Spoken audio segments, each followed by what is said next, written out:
HHS Secretary Tom Price coming under increasing fire now for his use of private jets while in government service. Price yesterday decided to respond to this by offering to reimburse the cost for his seat on the private jets that he took during the course of the year. He offered to pay exactly $51,887.31 to reimburse taxpayers for his travel so far this year.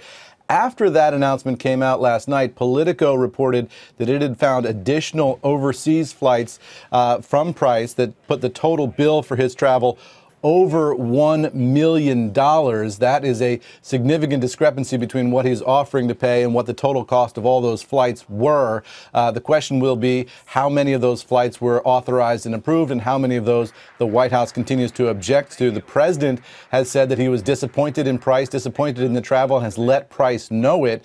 On Fox News last night, Price defended himself. Not clear that he'll be able to do that. Sarah Huckabee Sanders in the White House press briefing yesterday was asked about Price, asked whether he would be fired by the president, and she said, "We'll see what happens." So in Washington, if you're a cabinet secretary, that's not the answer that you're looking for necessarily. So we will see what happens later on today. Meanwhile, a senator up on Capitol Hill very frustrated with Twitter, which made its presentation to a closed-door session of the Senate Intelligence Committee yesterday.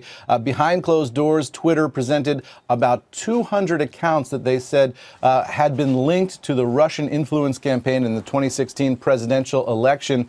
That is far lower a number than independent researchers have produced in terms of what accounts were linked to the Russian influence campaign. Mark Warner, the top Democrat on the Intelligence Committee, very frustrated with Twitter's presentation. Here's what he said yesterday.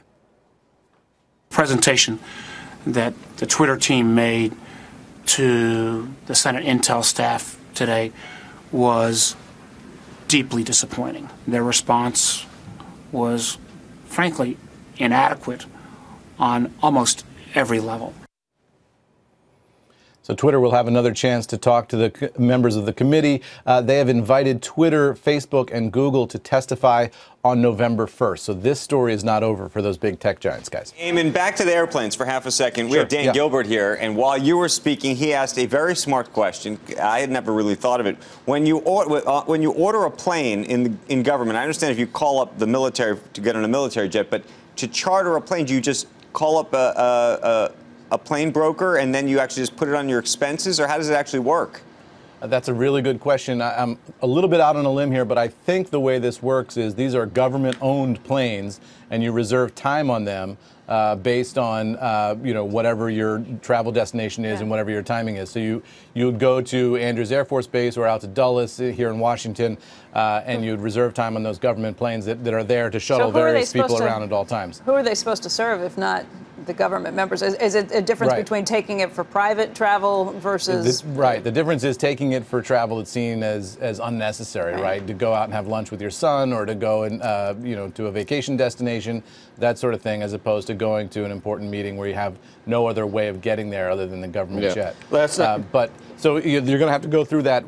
Politico reports that it's $1 million worth of total travel. You're going to have to go through each of those trips and figure out, were any of these trips abusive, or were these the kinds of things that they were intending to do in the first place?